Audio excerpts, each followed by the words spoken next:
السلام عليكم، اش اخباركم؟ كنتمنى تكونوا كاملين بخير وعلى خير. مرحبا بكم معايا مرة أخرى في فيديو جديد وقضية جديدة. أحداث القضية ديالنا اليوم غادي تسافر بنا الجزائر، وغادي نمشيو نتعرفوا على واحد البنية سميتها يسرى.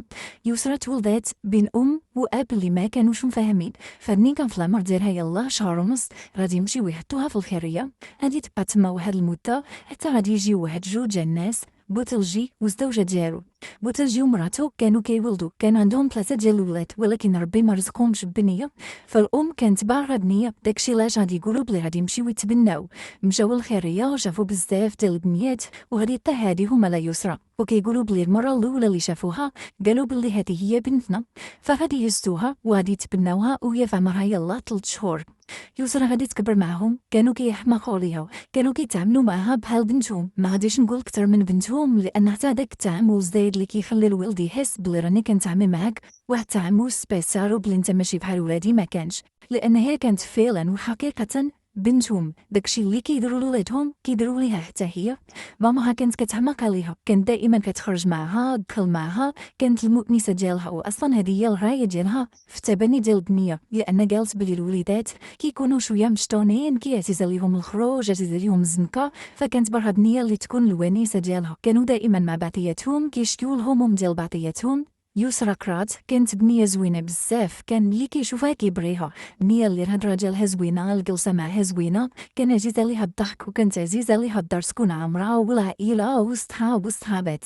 واحد النهار يسرى وماماها كانوا معروضين في العربيه لواحد العرس ديال خال الام، كنظن بلي كان مزوج بنته، فغادي يمشيو بزوج بيهم دوزو هذاك العرس. ولكن وسط من العرس كاينين تما شي ناس اللي غادي يمشيو عند الاب بوتلجي وغادي يقولوا راه كاين واحد الولد اللي خدام في القاعه وشي حاجه بحال هكذا، راه شاف يسرى وراه عجباتو.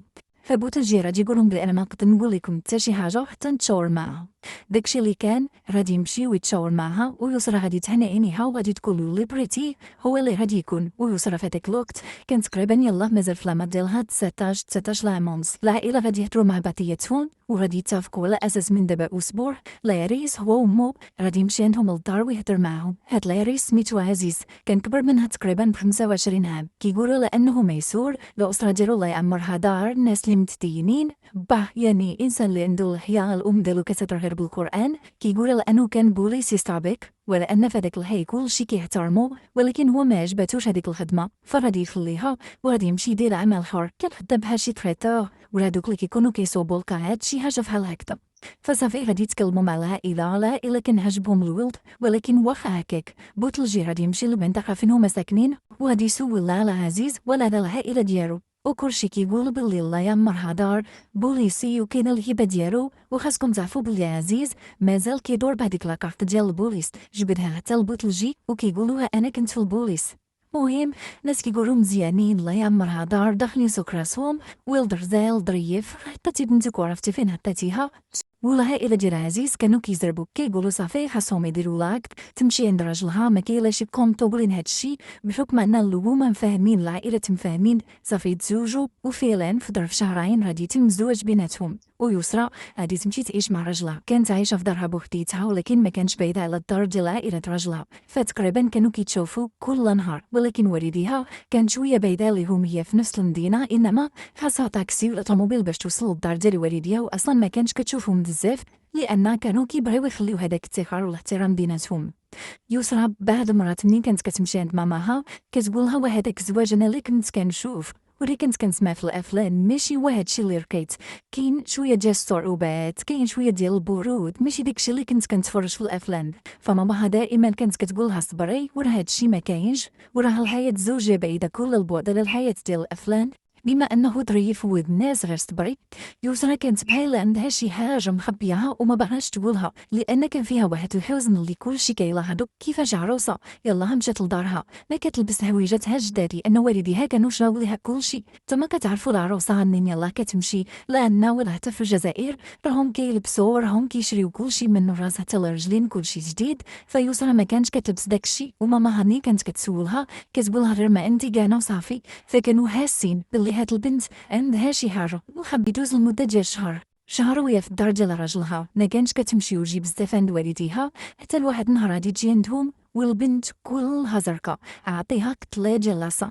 هداك الضرب مولفين هنايا كنسمعو راجل ضرب مرتو زرق ليها عينيها زرق ليها يدها، ولكن راه هاد الضرب اللي كان ليسرى كانت بحال ضربها شي طوموبيل. البنت كلها زرقاء وكلها مهلوكه وضعفت بزاف.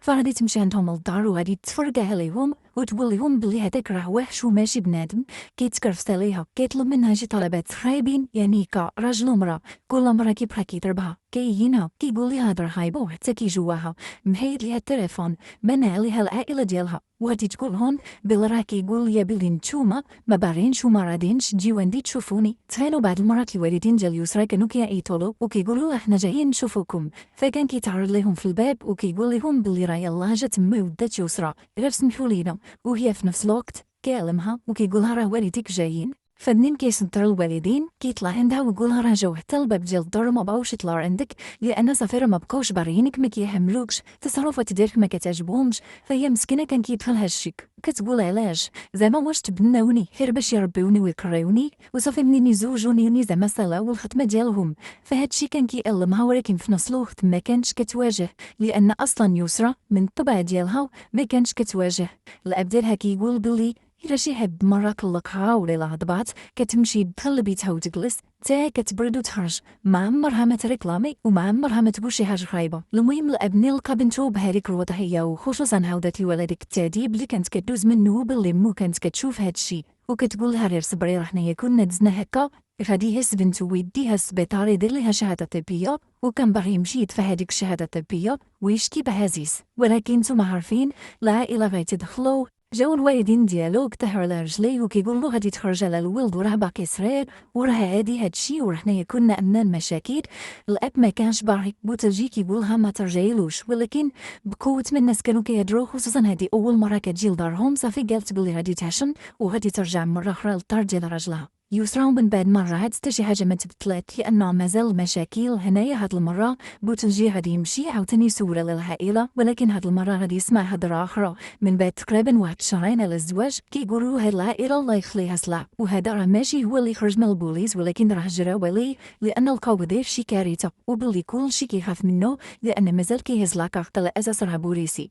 كلشي كيخاف منه كلشي كان كيحترمو. داكشي علاش في الاول كيقولوا بلي راه الامور دارو مزيانه ولد الناس لانه هو كان موصي الناس الا جا شي حد وسول ليا قولوا لي هضره مزيانه راه بغيت نتزوج. يسرى غادي ترجع لدارها شهر عاوتاني اولا شهر ونص وهي في الدار، حتى واحد النهار واحد السبيطار غادي يتصل بالاب وغادي يقولوا اجي للسبيطار الفلاني راه بنتك كاينه هنايا.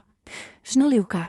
هذيك الليله غادي ينوض عاوتاني عزيز وغادي يعطيها قطله ديال العصا وغادي يشربها لاسيد. تخيلوا لان سائل حارق غادي تشرب البنت فكلشي غادي يتحرك ليها.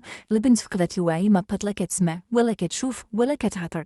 البنت قتلها بلاصه كلها زرقاء المناطق التناسليه ديالها كانوا زور. البنت ما فيها ما يتشاف. فغادي يعيط لمو ولختو وغادي يهزوها ويديوها للسبيطار وغادي يقدموها على اساس اختهم. يعني الام ديالو كتقول لهم راه هذه بنتي هذه تا السميه والكنيه ديال شي وحده من بناتهم. فالبنت غادي تدخل هذاك السبيطار وما غاديش يعلموا الوالدين ديالها واخا البنت كانت كتموت يعني كانت في الحاله ديال الموت. غادي تدخل الانعاش وغادي تبقى تما من الوحده حتى شي 5:30 ديال العشيه. عاد بدات البنت كتفيق وكتستوعب راسها فين راها وغادي تقول لهم فينا هو با. فغادي يخرجوا ويعيطوا لها العائله ديال راجلها لان بالنسبه لهم راه البنت بنتهم، ولكن هي غادي تبدا كتهضر بشويه وكتقول لهم هادو ما كنعرفهمش وماشي والديا وغادي تحاول تعطيهم نمره ديال التليفون ديال الاب ديالها. فباها من بعد ما غادي يجي غادي يلقى البنت دخلات عاوتاني في كوما كتنعس ما كتفاكش. هنا غادي يبداو كيعاودوا ليهم باللي الله راه حتى هاد شويه عاوتاني كيقولوا باللي هي اللي دات في راسها داك الشيء. البنت راه معصبه بزاف فيها الجنون كضرب راسها. المهم بداو كيختاروا اي حاجه من غير الحقيقه. وبوتلجي كان عارف خصوصا لانه عنده الشهاده الطبيه الاولى اللي فيها 40 يوم. فغادي ياخذ هذيك الشهاده الطبيه هز معاه الملف ديالو وواقف وكيقول له غادي نخرج عليك. ووسط من السبيطار راجلها عزيز كيقولوا ما عندك ما تصور مني. كيقولوا لهم الليبرتي عندي الدولار عندي الاورو الليبرتي ديرو وما عمرك ما غادي توصلني. وخاصكم تعرفوا باللي وسط من هداك السبيطار الأب ديال يسرا كان كيلاحظ بزاف ديال الحوايج خايبين. بحال واحد المرة غادي يدخل لواحد المكتب وغادي يلقى واحد السائق ديال لومبولانس اللي كان جاب البنت ديالو كيقلب في الملفات اللي فيهم الشواهد الطبية وكلشي، وتما كان الملف ديال يسرا. ومن بعد غادي يجي عندو عزيز وغادي يقول له منين سالي اجاني باش نخلصك. فكروا بزاف ديال الحوايج كيطراو قدامو اللي ما مفهومينش. داكشي علاش بوتلجي غادي يمشي هاديك الساعة ويعلم البوليس. البوليس من بعد ما غادي يجي وغادي يديروا المعاينه ديالهم تكلموا مع عزيز، ولكن عزيز كان مصر على ان يسرا هي اللي دات داكشي بيديها. البنت لهاد الان ساكته من بعد ما جا والديها ما كانت كتقول حتى شي كلمه، لان اصلا الحاله ديالها كانت خطيره بزاف. ولكن من بعد ما غادي يدوز واحد الاسبوع غادي تبدا كتعترف وغادي تقول لهم راه هو اللي تكرف ساليه وها شنو دار لك، ما كانش راه كيضربها وانما كان كيعذبها بشي طرق وحشيه. فعزيز كان غادي يتسطى كيفاش هضرات وكيفاش كتنطق هكذا عينيها في عينيه، وكيقول الاب بلي واحد النهار حصل عاجز في السبيطار داخل عندها وحط يديه هكذا صباعه على العنق ديالها بحال الا باغي يخنقها، لان هي بدات كتفيق وبدات كتعترف بشويه بشويه. ماماها مسكينه غادي تبقى جالسه معاها في هذاك السبيطار لمده ديال شهرين. تخيلوا البنت شهرين وهي في السبيطار. في الاول كانت الحاله ديالها خايبه، ما كانش كتسمع وما كانش كتشوف، والبنت كانت كلها مدقدقه، كانوا كيعالجوها ويحاولوا يفصلوا ليها مصارنها والمائده ديالها. ومن بعد الحاله ديالها بدات شويه كتستقر، قدرت على انها تنوض تمشي للحمام بوحديتها 3 ايام ولا 4 ايام، وعاوزين البنت غادي طيح. وهالمرة مدين غادي طيح الحالة ديالها كانت خايبة، وكانت كتقول ماماها ماما غير المسامحة أنا راه غادي نموت. شهرين ويسرا جالسة في السبيطار، من بعد غادي يمنعوا على عزيز والعائلة ديالو يقربوا ليهم. فالأم ديالها هي اللي غادي تبقى جالسة، هي اللي كتبدل ليها ليكوش، هي اللي كتحركها كتبدل ليها حويجاتها. ولكن من بعد شهرين للأسف يسرا غادي تموت. تقرير طبي كتبين فيه على أساس وفاة طبيعية وعلى أساس البنت ماتت موتة ديال الله، وبلي يمكن فعلا هي اللي أدت راسها. فداك الساعات مع الخلعة ومع الأب منين سمع بلي بنتو ماتت كان ربي اللي عالم بيه، ما قدرش يركز ما قدرش يفكر، غادي يسنى ليهم وغادي يعطيهم بالأمر بالدفن. فغادي يهزوا البنية وغادي يدفنوها، ولكن في الجنازة عاد بداو كيتواقدوا. منين كانوا كيجيو عندهم الناس اللي كانوا ساكنين قدامها في دارها كيهزيو الأم وكيقولوا لها بلي بنتك راه كانت كتعذب، كنا كنسمعوا بنتك يوميا كتاكل لقتالي ديال لاصون. فالأم كتقول لهم علاش ما قلتوليش هاد الهضره شحال هادي، علاش ما جيتوش عندي وقلتولي عتقي بنتك راها كتموت. ولكن الناس ما كانوش كيعرفوها، ما كانوش عارفين النمره ديال التليفون. حتى من بعد منين تفجرت هاد القضيه عاد ديك الساعه توصل للام، ولكن كيقولوا لها شريفه راه داكشي اللي كانت عايشه بنتك ما يمكنش شي انسان يستحمله، والنتيجه هي هادي. راه مسكينه من بعد 4 شهور ديال الزواج صيفطها للقبر. الاب هنا هاد غادي يتواقد وغادي يقول كيفاش انا خليت بنتي تدفن بهذيك الحاله، المعده ديالها مكوله، مصارنها مكولين وكلها زرقاء، شهرين وهي في السبيطار، وهذيك الزرقيه ما مشات لهاش تلمو كان ضرب لي الله بالن باش كان كيضربها. فهنا غادي يمشي يقدم بلاغ وغادي يأمر باش ان البنت تجبد من القبر ديالها ويحاولوا يديروا لها التشريح ويعرفوا اسباب الوفاه، والقاضي غادي يقبل. فالاب كيقول بلي فعلا مشاو لهاديك المقبره هو وولادو بجوج بيهم، كان الام تما واقفين وكل شيء، ولكن غير هو وولادو اللي بداو كيحفروا ليها وكيجبدوها. وكيقول لهم بلي منين جبدناها اول حاجه كتعطي الريحه ديال المسك، والبوليس اللي كانوا واقفين تما كانوا شاهدين بهاد القضيه. والبنت من بعد تقريبا واحد 13 يوم وهي مدفونه، منين جبدوها البنت مازال هي قال لهم بلي بنتي بحال غير ناعسه، مازال الوجه ديالها فيه الحموريه، مازال هذيك الزرقيه في الجسم ديالها كامل.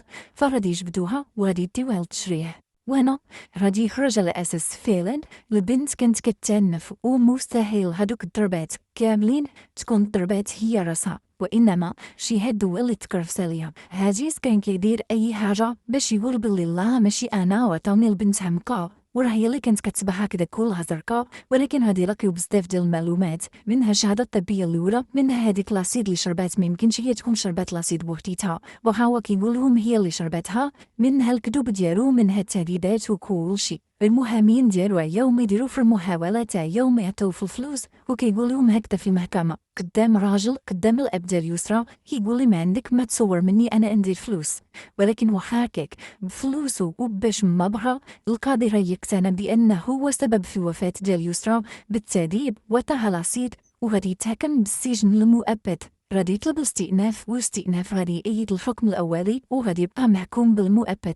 غادي يمشي حتى المحكمة العليا ويطلب الاستئناف وغادي يأيدوا الحكم الأولي. وعزيز محكوم بالمؤبد ويسرى مسكينة من بعد ما عاوزاني ردي يشرحوها وياخدوا جميع المعلومات عليها عاوزاني ردي يتم الدفن ديالها المرة الثانية. وهنا غادي نكون وصلت للنهاية ديال القضية ديال اليوم. ما تنساوش تخليو ليا في التعليقات شنو الرأي ديالكم. هنايا غادي نتلاقاو ان شاء الله في فيديو جديد وقضية جديدة. السلام عليكم.